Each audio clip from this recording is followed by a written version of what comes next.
out. Devin immediately orders the two to put on some clothes before walking. Approaches him and makes him promise that he won't reveal about the earlier insight from trouble, because if Dad finds out about it, she will be grounded.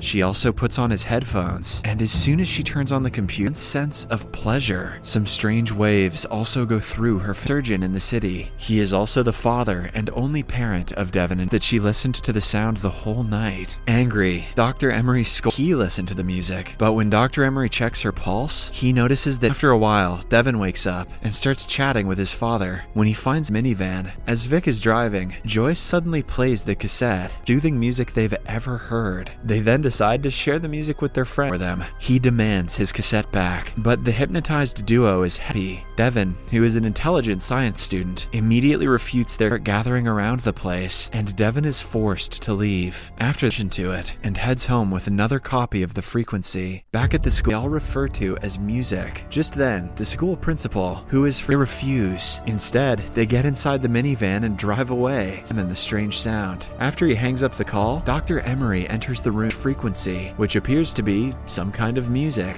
He then tries to ask him to go look for Joyce. Later that night, Devin enters a night the already disturbing sound. As Devin examines the place, he notices that to Joyce to find that even she has been infected. He tries to take her options left. Devin heads up to Skrillex and turns off the music by telephone booth and calls for help. In the next scene, we are taken to the hospital, and Dr. Emery reveals that Joyce has an unusually large amount. They again examine Joyce and find that her irises are changing. DC, Dr. Riddle reaches the hospital and examines Joyce, that the students might have taken some sort of ecstasy, but Devin denies it.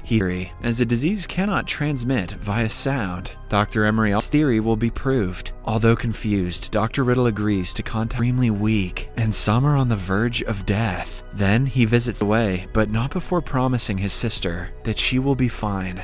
News around him, he shuts down his computer and goes to sleep.